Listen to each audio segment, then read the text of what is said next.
What you've just heard is one of the many deaths from the monkey, the new major motion picture from Osgood Perkins, Stephen King, and James Wan.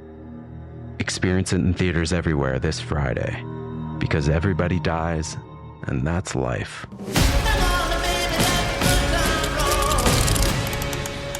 Let's have some fun. At T-Mobile, our critical mission is providing unparalleled 5G coverage for when connectivity is mission critical. Introducing T-Priority, America's best 5G network experience for first responders, even in times of congestion. More capacity, faster speeds, better coverage. T-Priority from T-Mobile, built for tomorrow's emergencies, ready today. Discover more at t-priority.com. For qualifying organizations on eligible rate plans, coverage not available in some areas and may be impacted by emergencies.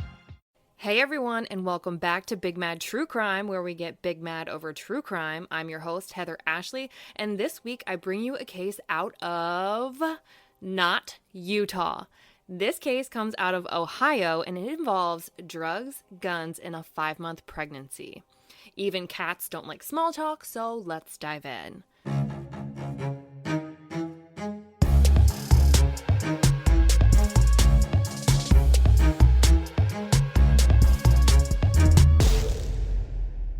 According to friends and family, Todd Burkhart, who is 28, and Kyla Hayton, who is 20, have been dating for a year and a half, and the two considered one another their soulmates, one another's ride or die, if you may. The two shared a shifty past that the other was ready and willing to look past. Todd had been in prison for burglary in 2011, and Kyla had a history of drug use. However, some would argue that more recently the pair had gotten their life together. Kyla had recently started a job at a dentist's office, and they'd just gotten their own place in Mansfield, Ohio. In fact, the couple had just put up their Christmas tree and were pretty excited about the home that they were building with one another. Kyla had a daughter when she was only 16, who she named Ariella, but it wouldn't be long before Ariella would become a big sister. After about a year of dating, on July 31st, Todd and Kyla announced that they were going to have a baby of their own. In even better news, she was no longer actively using. She was on medication to keep her from detoxing and hurting the baby. They were due in March 2020 with a boy they planned to name Milo. The couple was over the moon, though the pregnancy didn't come without rumors.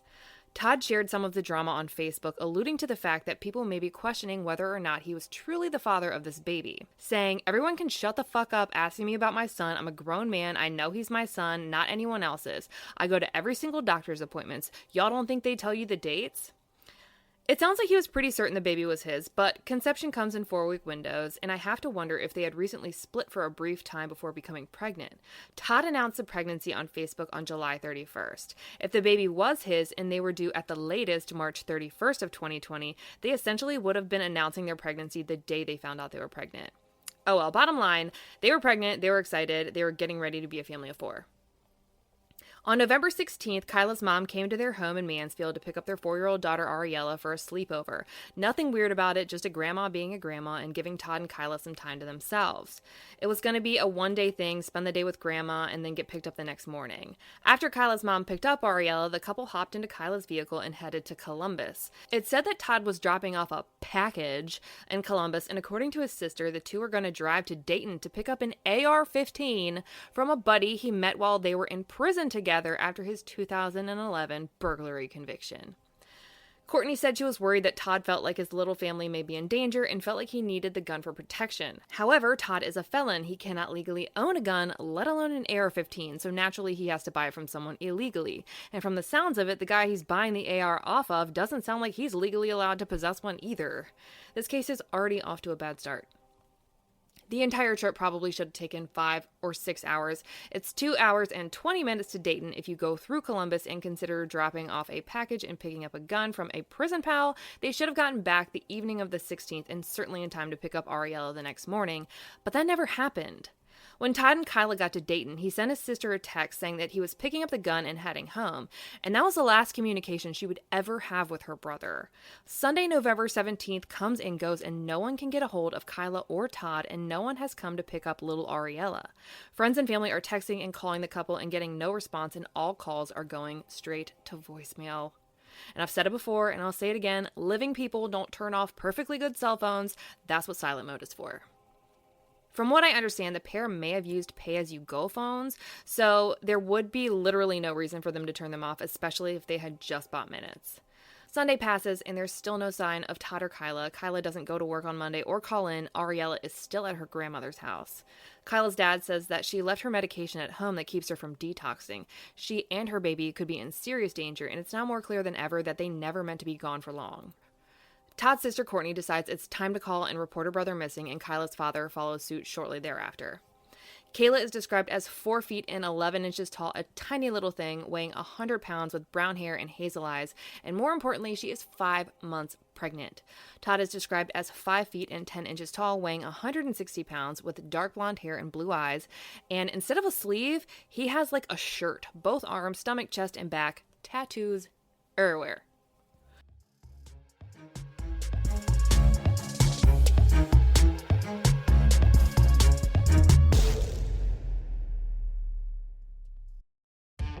Can you feel it in the air? That sudden shift of mood? It's the perfect time to shed the winter blues and experience the revitalizing qualities of driving a Lincoln. It starts with the Lincoln Spring Sales Event. So step outside and visit your local Lincoln retailer or Lincoln.com for some seriously mood-enhancing offers on current and past Lincoln models. Your transformation awaits. Learn more at Lincoln.com.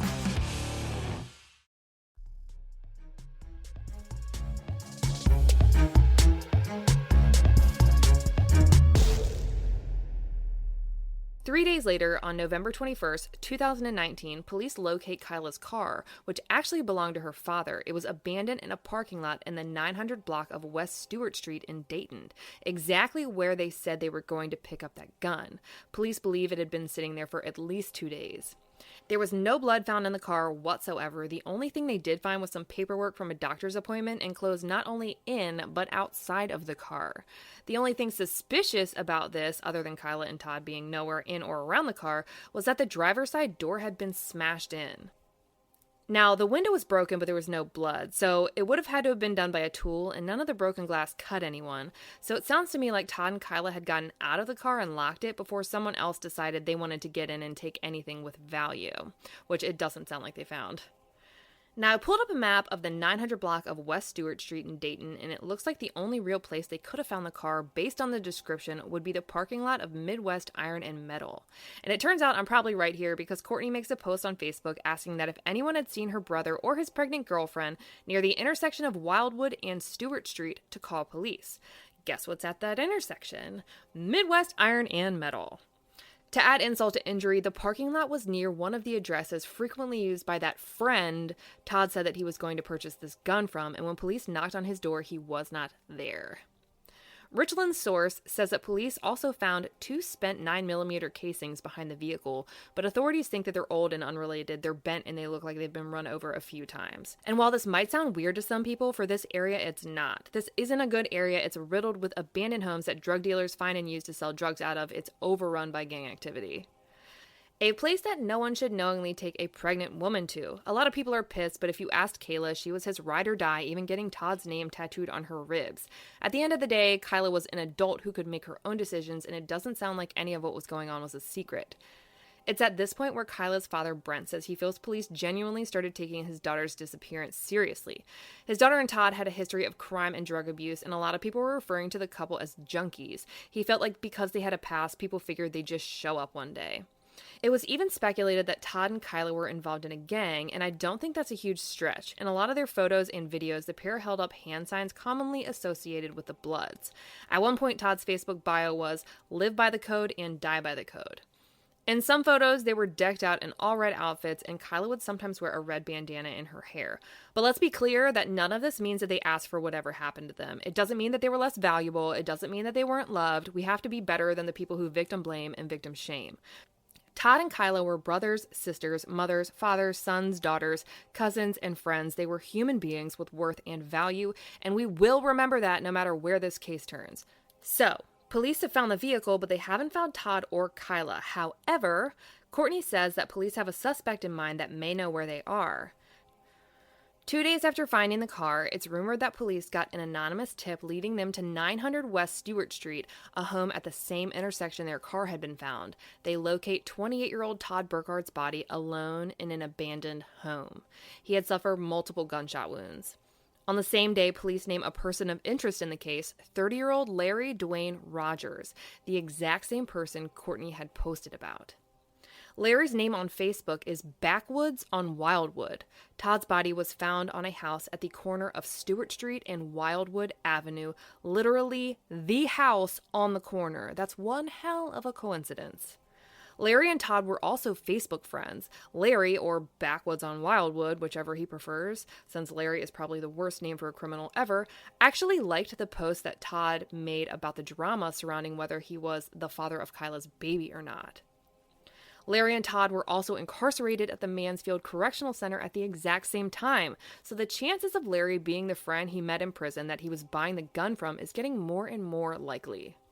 Police execute a search warrant on 632 Groveland Avenue and find a .40 caliber gun and an extended magazine in a closet that Larry shares with his girlfriend. I wondered why they felt compelled to mention his girlfriend sharing this closet with him, and I believe it was actually his girlfriend's apartment that they wound up searching. Obviously, he stayed there as well, though.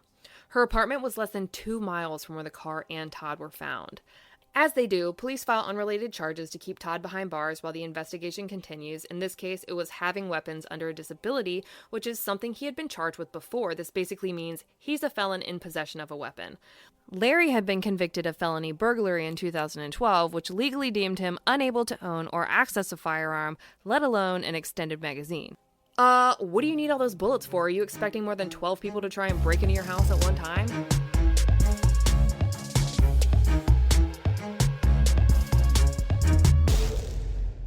Faraday presenta Ojos con Alergia y Picazón contra el jardinero. Y el ganador es Faraday Extra Fuerte. Para aliviar la picazón de los ojos por alergia, actúa más rápido y supera a Claritin y Flonase aún a las 24 horas. Faraday, adelante. Pregnant Kyla is still missing without a trace. On November 25th, Larry is arraigned on what looks like 3 counts of having a weapon under disability and is held on a $100,000 bond.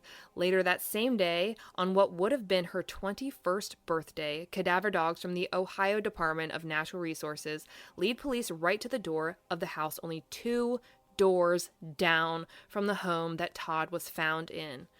910 West Stewart Street. Inside, they find pregnant Kyla deceased. Baby Milo had also passed. She, like Todd, had suffered multiple gunshot wounds. It's said that she had clearly been there for days. The coroner ruled that baby Milo did not die of any gunshot wounds, that he passed because Kyla passed, which means that she had not been shot in the stomach. Not that that offers much comfort. We now have 3 murders and a 4-year-old girl without a mother, father figure, or little brother. I heard that while there hasn't been much confirmation about where the gunshot wounds were on the body and how many there were to each, that both had been shot in the head at least once and likely on November 16th, the same day they left for Dayton. Both were killed within feet of one another, more than likely completely aware of what was going on when it happened. One of them had to hear the gunshots that took the life of the person they loved in this world the most. I can only imagine the whole body empty and overwhelming pain that this has to cause. Loved ones of the couple and others who had started following and becoming invested in the case were naturally confused at why it took so long to find Kyla if she was only 2 doors down from Todd, but there are a few reasons. There were so many abandoned homes in the area that they actually had to request help from federal investigators to help them clear more houses more quickly. And the house that Kyla was found in was split into 2 apartments. You'll notice in a photo I'll upload to the couple's highlight at the top of my Instagram at the Heather Ashley that there are 2 front doors to this house, one on the right and one on the left. One of those apartments was occupied, from what I understand, which means that they had power running to the house. And when police knocked on the door in the first days of their investigation, they noticed lights on inside of the home and figured it was occupied, which means that they would need probable cause to enter, which they finally got when the cadaver dogs alerted to the home. Now, when I heard they were found in different homes, I wondered if more than one person was involved in the murders. However, I read somewhere that ballistics came back and both Todd and Kyla had been killed by the same gun. This case is really fresh, which means that articles are popping up and facts are coming and going poof, and that fact has gone poof. So maybe someone spoke too soon, maybe someone spoke on something they weren't supposed to, but I read it and it's worth mentioning. WDTN2 states that the Montgomery County attorney isn't leaving anything off the table, and that includes the death penalty, and he seems pretty confident that charges are going to go through. The station says further testing and toxicology reports will be conducted over the next month or so, but investigators already have enough information to pursue extra charges, and I quote, "For that part, we have the information we need. For instance, a homicide charge, a murder charge. We have that information. The rest will be more complete information for trial." What I'm reading is that they already know who did it. They just need to build enough of a case to go to trial before handing down those 3 charges of homicide against Larry Rogers, who remains the only suspect in these murders. Rumors are going wild and they're worth mentioning. Someone named James on Facebook says that he visited the abandoned home where they found Todd and said that the blood was still on the floor where he was killed. They said he looked like he was looking out the front window at the car when he was shot. James says that a neighbor near the homes where Todd and Kyla were found says that Larry was known to sell drugs out of the bando like crazy. A bando is a slang term for an abandoned house. I can't tell if I'm lame for having to look that up or not. Anyways, he thinks that Kyla was probably waiting in the car for Todd, and when it took too long, she probably went up to the door asking where he was and threatening to call police, and then got killed herself. But that's just speculation. A friend of Todd's who didn't want to be named said that Todd became a blood when he was in prison and started taking it really seriously when he got out. That he was slinging drugs for quote-unquote big hogs and got set up. He says that there was no reason that anyone would have needed to drive all the way to Dayton to buy a gun, and that he could have gotten it in Mansfield if he wanted to, and that should have been the first red flag. This friend thinks that Todd probably thought that no one would do anything to him if there was a pregnant girl with him, but in the end, he was a blood in Crip territory, and that's what got him and Kyla killed. Again, more speculation, but both solid theories. I don't think that Kyla was sitting in the car alone, though. It's a really shitty area and not somewhere where you leave your pretty young pregnant girlfriend alone in a metalworks parking lot across from an abandoned home where you're buying an illegal weapon. But that's only one reason I don't think that she was in the car. Larry's girlfriend deleted her Facebook account shortly after her boyfriend was arrested, but before she did, she had made a post on November 16th complaining about him making her wait in the car for hours. When her Facebook came back a few days later, the post was gone and she had changed her relationship status to single. If, and I mean if, she was sitting outside of the home on Stewart Street when Todd and Kyla were killed, I can't imagine that Kyla was also sitting outside in another car. Todd was laid to rest on November 30th, and Kyla and Milo were laid to rest on December 4th. Larry had a hearing scheduled for December 17th, but it looks like on the 16th, his bond was increased from $100,000 to $500,000. The paperwork was really confusing and almost made it seem as though he had bonded out and was on a GPS monitoring system, but I called and he's still in custody. He still has a bond of $500,000, and his next hearing isn't until February 21st of 2020. At his December hearing, his attorney filed a motion to suppress evidence, which translated means he's fucked. The motion looks like he wants any incriminating statements made by Larry to police thrown out because he wasn't properly made aware of his rights. This is not Larry's first rodeo. Even if they didn't Mirandize him properly, he knows his rights. He's done this before with this exact same charge. His attorney also wants all of the evidence seized during the search warrants thrown out. I see this getting a big shut up and sit down, but we'll see what happens. As of now, we wait for new charges and justice for Todd, Kyla, and baby Milo, and we only hope that their families can get through this time, which will likely be the hardest season of their lives. They lost people they loved unconditionally, and that's heart-wrenching. Sure, Todd and Kyla lived high-risk lifestyles, but we are not the culmination of our worst decisions. We are so much more than that. We all are. As new updates come along in this case, I will let you know immediately. Check out Todd and Kyla's highlight at the top of my Instagram profile for any and all photos and maps pertaining to this case at @TheHeatherAshley, and join me on there tonight at 9 p.m. Eastern for Crime Talk Live, where you go live with me and we discuss what you think happened. If you like your podcast ad-free, head over to our Patreon at patreon.com/BigMadTrueCrime, or just search Big Mad True Crime on Patreon, where for a whole $1 a month, your episodes will always be ad-free. And if you need a little more true crime in your life, for $5 whole a month, your episodes are ad-free, and you get a bonus exclusive episode each month that only Patreon subscribers get. I'll be bringing you a brand new case 1 week from today, and I cannot wait. But until then, we out.